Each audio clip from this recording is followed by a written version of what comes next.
अखोई मन की बात करीदा यामना थाइदी हाइबिरगा नसी बोबदा अखोई मणिपुर दा सही अनि फादोरमसे मसी लाउ यादे हाइबसे मयामना हंजन हाइरे ngasi मथुन मनाना तादे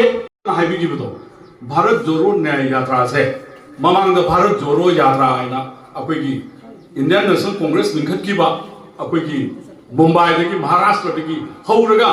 अखोई जम्मू एंड कश्मीर बोबगी खोंगना चकिबदो मधुके अनीसुब फेजदा भारत जोरो न्याय यात्रा अखोई जस्टिस मियामदा अचुंब पोरकतोबनी मियामदा जस्टिस पोरकतोबनी हाइबगी मसिगी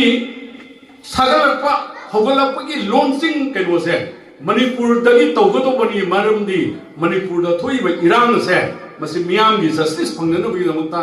अखोई ताद्रिबा थुंब बीजेपी गवर्नमेंट की मखोई मना कोना ताहनबा चंगी हाइबदरा मतम तो प्रेस मीडिया मधु इति नुमाय कवर तौबीगिदबदगी महाकना भारत लेबा कांग्रेस की लीडर मयाम चीफ मिनिस्टर मयाम नेशनल लीडर मयाम मरत मयाम मीडिया नेशनल की इंटरनेशनल मीडिया मयाम पुरगा अखोई खोंजोमदा तौगिबदु मयाम खंबे होइको मधुनी मागी सीरियसनेस है मसी अखोई नसी पानबिरिबा इंडिया की इकाई खुमनजरिबा प्राइम मिनिस्टर ओइबिरिबा श्री नरेंद्र मोदी नदी अखोई मन की बात करीदा यामना अखोई हाइदी हाइबिरगा नसी बोबदा अखोई मणिपुर दा सही अनि फादोरमसे मसी लाउ यादे हाइबसे मयामना हंजन हाइरे ngasi मथुन मनाना तादे अदि अखोई पार्लियामेंट क्या अमा पुथोखरे ngasi बोबदा अखोई लाखुगी महुता इंडिया की मपान चली अदु तौई हन अदि ngaranan अखोई पहलगाम की थौदोक थोखरे याम नुंगाइतबा अखोई यामना अखोई हाईली कंडेम तौई कांग्रेस की अखोई एनी काइंड ऑफ वायलेंस यादे टेररिज्म से अखोई यादे अदुना अखोई कांग्रेस की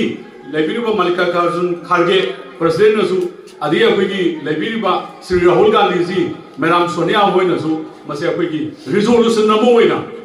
अखोई we stand with the nation we stand with the अखोई गवर्नमेंट नेशनल गवर्नमेंट बीजेपी होइगेरा अमो होइगेरा अखोई अदुगी वालेते नेशनल इंटरेस्ट तदी we stand firmly with you मसुगुम टेररिज्म मुथनबो होनबो मतमदा थेंगनबो होनबो मतमदा अखोई भारत सरकार दा अखोई की पीबा याबा मदुगे अखोई सॉलिडरिटी पीगनी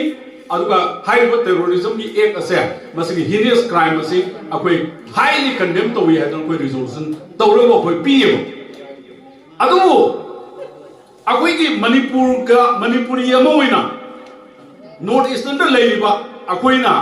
खितंग अखोइदा मयामसिना अखोइना खबर दा करीदे इरको मतमदा अखोइना थेंगनजबो वाले सोशल मीडिया पहलगाम दा कुंतरुक सिगिबा कयामा सोखिबा मदुगी अखोई थमोय सोना अखोइ नुवाइते तौरिबा टेररिस्ट एक अदो अखोइ अकन ममोंग दा कंडेम तोइ अदो माइना अखोइ की नेशनल मीडिया दा करीदा अखोइना खुदते एक्शन लौननबा लेब होल मेशिनरी सिंग लेब इंडिया गवर्नमेंट की तौब अदुमाइना मणिपुर की सही अनि सुरबा इरांग से लाक्सिनबो होनबो मतमदा मदुगुंबगी केनोसे अखोइ की मागी